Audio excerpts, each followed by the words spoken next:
Buruh? Teman-teman buruh antara gelap dan terang. Apa itu? Kalau kita bisa meyakinkan mereka bahwa ini situasi ini bukan hanya di Indonesia terjadi, di seluruh dunia. Dan ini indikator-indikator ekonomi yang seharusnya dari situ kita bisa imply bahwa ekonomi kita tidak baik-baik saja. Yang ditakutkan adalah hope. Ya, kita akan stres ketika kita lihat hope itu semakin menipis. Ya, bahwa kita on the way down, ya kan? No matter berapa tinggi kita berada. Jadi simpel aja, kita paling kasat mata lah kemarin. Bagaimana pemudik begitu drop ya. Padahal yang namanya mudik itu, lebaran itu, dibela-belain loh bos. Karena itu tradisi yang udah ratusan tahun.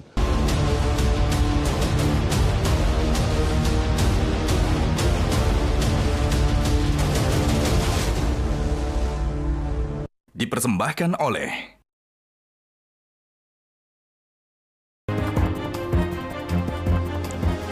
Pemirsa, di tengah kabar tak sedap tentang gaya komunikasi pemerintahannya yang dinilai buruk, Presiden Prabowo Subianto pun membuat gebrakan.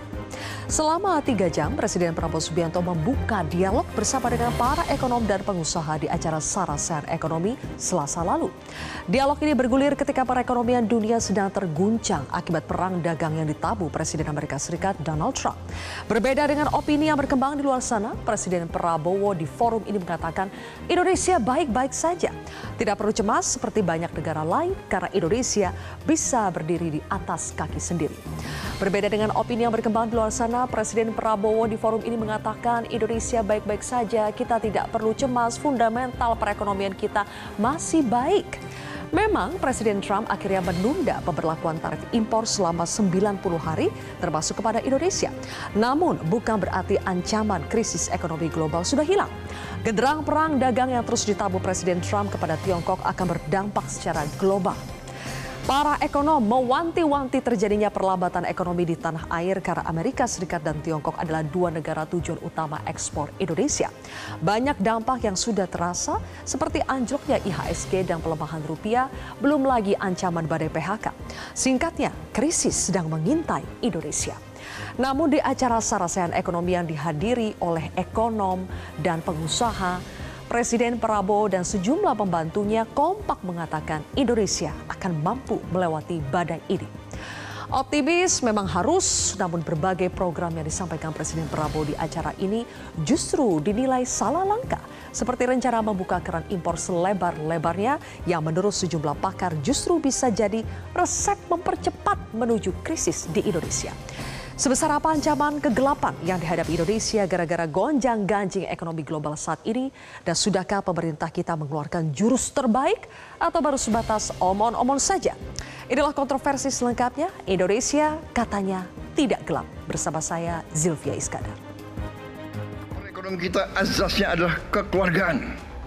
Tidak boleh ada orang yang lapar di Republik yang merdeka 80 tahun. Tidak boleh ada orang yang tinggal di bawah kolong jembatan. Ini menusuk rasa keadilan. Tidak boleh ada orang yang tidak makan. Saya sudah mulai sadar bahwa komunikasi dari pemerintah yang saya pimpin memang agak kurang. Dan itu adalah tanggung jawab saya. Saya bilang saya nggak suka orang yang hanya omon-omon. Hanya omon-omon. Terus terang aja. Saya bertahun-tahun saya sudah ingatkan. Mari kita bangun ekonomi kita. Dengan sasaran berdiri di atas kaki kita sendiri. Di zaman sekarang, pemimpin harus terbuka untuk masukan. Kita tidak anti kritik.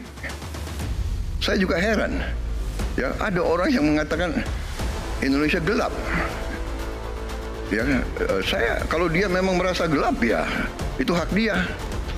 Tapi kalau saya bangun pagi saya lihat Indonesia cerah. Saya optimis. Saya bangga sekarang jadi Presiden Republik Indonesia. Kekayaan kita akan kita kuasai. Akan kita kelola untuk sebesar-besarnya kepentingan rakyat. Pemirsa, untuk membahasnya sudah hadir 6 narasumber di studio Metro TV. Di sebelah kanan saya adalah Hanif Dakiri, Wakil Ketua Komisi 11 DPR RI. Selamat malam, Mas Hanif. Selamat malam, Mbak Mas Sylvia. Hanif Selamat di malam, Komisi pemirsa. 11 fokus pada keuangan negara. Kemudian juga ada Mbak Irma Suryani, anggota Komisi 9 DPR RI, yang salah satunya membidangi ketenagakerjaan. Mbak Irma, selamat malam. Malam. Berikutnya juga ada Astrio Veligen, jubir Partai Gerindra. Mas Astrio, selamat malam. Selamat malam, Mbak Sylvia. Kemudian di sebelah kiri saya ada Mas Nailul Huda, ekonom dari Selios. Mas Nailul Huda, selamat malam. Kemudian juga ada Bang Said Iqbal, Presiden Konfederasi Serikat Pekerja Indonesia atau KSPI. Bang Iqbal, selamat malam. Assalamualaikum. Ini hadir 4 jam lebih ya di Sarasehan ya. Oke, kemudian juga ada Profesor Ferry Latuhihin, ekonom. Prof. Ferry, selamat malam. Prof. Ferry ini juga mantan anggota Dewan Pakar Ekonomi di TKN Prabowo Gibran dulu. Kita lihat coba sekarang bagaimana analisa dari Prof. Ferry. Tapi sebelum itu pemirsa, kami ingin menyampaikan bahwa kita hampir sepekan terus membahas soal penerapan tarif resiprokal yang dikenakan oleh pemerintah Amerika Serikat. Sejak Indonesia masuk dalam daftar negara yang terkena tarif resiprokal atau tarif timbal balik oleh Presiden Amerika Serikat Donald Trump, Indonesia langsung memutuskan untuk menempuh jalur negosiasi ketimbang retaliasi. Kalau retaliasi itu artinya membalas. Hasilnya Indonesia menjadi satu dari 75 negara yang ditunda kenaikan tarif resiprokalnya oleh Amerika. Dan penundaan ini akan berlaku hingga 90 hari atau 3 bulan ke depan. Nah, Indonesia sekarang sedang dalam proses untuk membujuk Amerika Serikat untuk menurunkan tarif resiprokal 32% yang dikenakan kepada Indonesia dengan berbagai penawaran. Kami merangkum beberapa di antaranya. Pertama, Indonesia akan meningkatkan volume impor produk dari Amerika seperti misalnya kacang kedelai, kemudian gandum, kapas, engineering product, LPG, dan LNG. Presiden Prabowo bahkan mengatakan jika yang diinginkan Trump adalah tidak ada lagi defisit neraca perdagangan yang dialami Amerika, maka istilah dari Presiden Prabowo, Indonesia akan tawarkan Pak Pok. Maksudnya itu ya udah setara. Kalau Indonesia surplus 17 miliar dolar Amerika, maka Indonesia akan impor lebih banyak dari Amerika supaya Amerika juga dapat tambahan 17 miliar dolar itu. Nah, tawaran berikutnya kita akan lihat di next slide. Indonesia akan memberikan insentif fiskal dan non-fiskal berupa keringanan bea masuk dan juga berbagai pungut dari dan juga keringanan dari berbagai pungutan pajak. Kemudian yang ketiga kita lihat Indonesia juga akan lebih fleksibel terhadap TKDN atau tingkat komponen dalam negeri. Nah, apabila tawaran ini nanti diterima oleh Amerika, maka barang di sektor ICT atau teknologi informasi dan informatika yang diekspor Amerika ke Indonesia akan diberikan kelonggaran TKDN yaitu di bawah 25%. Presiden mengatakan Indonesia harus realistis. TKDN yang dipaksakan membuat Indonesia kalah kompetitif. TKDN makanya akan dibuat lebih fleksibel dan diganti dengan insentif. Selain menawarkan 3 hal tadi, Presiden Prabowo juga mengatakan akan menghapus kuota impor. Masih banyak pertanyaan sebetulnya, ini kuota impor untuk komoditas apa yang dimaksud? Hintnya atau petunjuknya yang disampaikan oleh Presiden adalah komoditas yang menyangkut hajat hidup banyak orang. Kebijakan ini langsung menuai kontroversi karena selama ini kuota impor dibatasi demi menjaga industri dalam negeri. Dan terakhir, dalam acara Sarasehan Selasa lalu, Presiden Prabowo langsung menyetujui usul dari Konfederasi Serikat Pekerja Indonesia atau KSPI untuk membentuk Satgas PHK sebagai antisipasi dari dampak PHK. Saya akan langsung bertanya kepada Bang Said Iqbal di sini karena ikut menghadiri Sarasehan Ekonomi pada Selasa kemarin hampir 4 jam. Bang Iqbal, jadi ketika mendengarkan penjelasan Pak Prabowo dan juga para menterinya mengenai Indonesia saat ini, apa strategi Indonesia untuk menghadapi tantangan ekonomi global, merasa teryakinkan bahwa Indonesia tidak gelap, bahwa Indonesia itu cerah seperti kata Pak Presiden?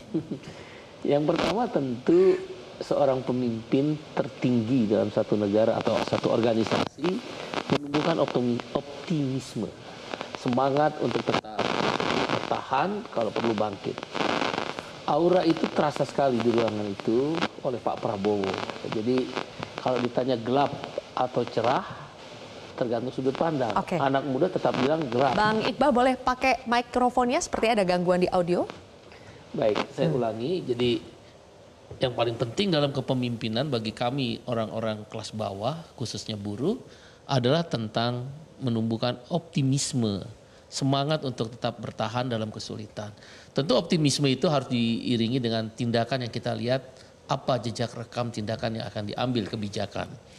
Nah, bagi kami sudut pandang gelap atau cerah, Pak Prabowo mengatakan cerah, teman-teman mahasiswa dan anak muda menyatakan gelap, itu sudut pandang harus diberi ruang yang sama. Teman-teman buruh? Teman-teman buruh antara gelap dan terang. Apa itu? Mendung. Mendung tapi tidak kelabu. Jadi bagi buruh yang terasa sekali itu adalah seperti kami sampaikan kepada Bapak Prabowo adalah dampak PHK. Secara makro Bu Sri Mulyani misalnya menjelaskan fundamental ekonomi baik, it's okay. Beliau memahami itu, APBN juga katanya siap bertahan. Nanti Pak Ferry bisa menganalisa lebih lanjut.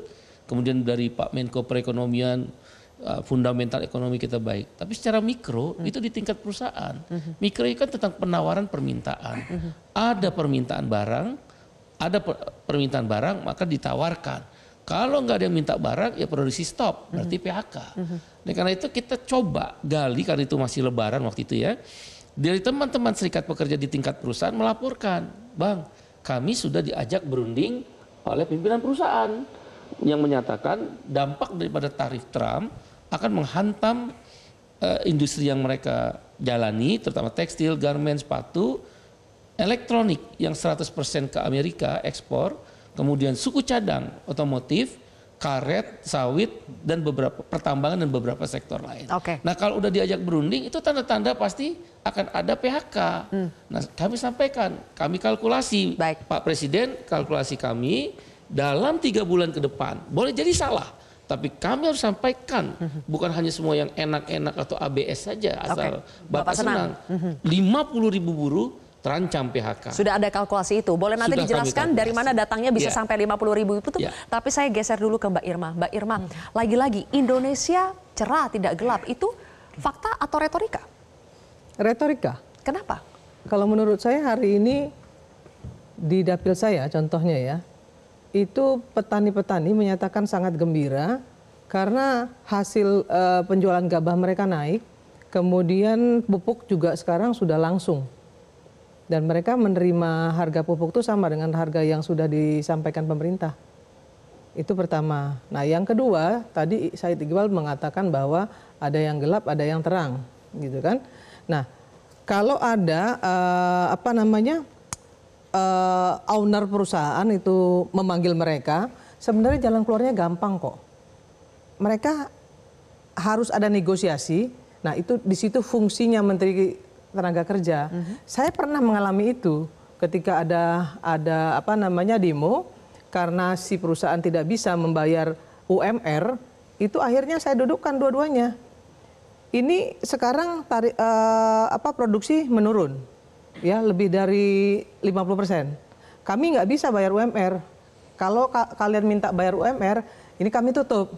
Nah sekarang gimana caranya agar perusahaan ini tidak tutup? Kalian harus tetap bekerja. Gitu kan, ini kan sama aja dengan kenaikan yang ancaman dari Trump tadi, kan seperti itu. Sebenarnya kalau ada keberpihakan dari Menteri Tenaga Kerja mau turun gitu ya, mau melakukan pendampingan, nah Said Iqbal juga harus melakukan itu sama anak buahnya. Saya rasa nggak ada masalah, mereka pasti akan yakin mereka mau. Kan kenaikan tarif Trump itu kan bisa kalkulasi berapa sih naiknya kan gitu. Kemudian kalau ingin nggak tutup, kami turunkan gajinya sedikit, mau nggak gitu, agar tercapai itu antara produksi dengan gaji yang mereka terima. Saya yakin mereka mau kalau kita bisa meyakinkan mereka bahwa ini situasi ini bukan hanya di Indonesia terjadi, di seluruh dunia. Bahkan Menhan di Kementerian Pertahanan Amerika itu 80.000 loh yang dipecat-pecatin. Artinya pemerintah harus hadir. sahabat saya Said Iqbal ini juga harus menyampaikan kepada anak buahnya bahwa ini harus kita duduk bersama gitu ya untuk kepentingan bersama agar PHK massal itu bisa dihindari. Tapi yang jelas ancaman itu ada ya, Pak Irman ya? Oke. Yakin ada. Saya ingin pindah ke Prof. Ferry. Prof. Ferry, kita belum mendapatkan jawaban yang firm ya, masih di tengah-tengah nih antara gelap dengan cerah. Tapi kalau Prof. Ferry pendapatnya bagaimana dengan berbagai indikator? Di satu sisi dari pemerintah kita mengatakan semua indikator, ada beberapa indikator perekonomian kita, fundamental perekonomian kita itu yang bagus. Ketua LPS juga sudah membenarkan itu dari survei LEI, Leading Economic Index pada bulan Maret 2025 itu juga di atas 150 poin, yang artinya fundamental ekonomi kita itu bagus. Tapi apakah Prof. Ferry juga melihat fakta di lapangan seperti itu, fundamental ekonomi kita masih bagus meskipun ada kebijakan tarif Trump itu? Gini, sebagai ekonom saya cuma melihat numbers yang saya percaya ya. Pertama adalah kalau kita lihat kemarin bagaimana pendapatan pajak kita terlepas dari konteks ya, pendapatan pajak dan non pajak kita kalau nggak salah drop 16,76% di kuartal pertama dibandingkan kuartal pertama. Oke, silakan Prof. Ferry. Oke. Yang kedua, kita lihat yang kasat mata. Yang kasat mata itu bagaimana pemudik kemarin turun sangat drastis ya. 50 juta orang kalau nggak salah ya. Dalam percentage 24%. Yang ketiga, data yang juga tidak bisa dibohongi adalah turunnya middle income class kita jumlahnya dari 57 juta sekian sampai 47 juta sekian selama 5 tahun terakhir. Itu sebelum ada kebijakan Trump sebelum bahkan. ada kebijakan Trump. Yang keempat, kita lihat bagaimana saving dari masyarakat kita turun dari 3 juta rupiah menjadi 1,3 juta rupiah. Dan ini indikator-indikator ekonomi yang seharusnya dari situ kita bisa imply bahwa ekonomi kita tidak baik-baik saja terlepas dari Trump, ya kan ya. Nah, masalahnya kembali lagi, kalau tahu orang-orang turun ke jalan, mahasiswa bilang Indonesia gelap atau kabur aja dulu. Satu, Mbak, yang ditakutkan adalah hope, ya.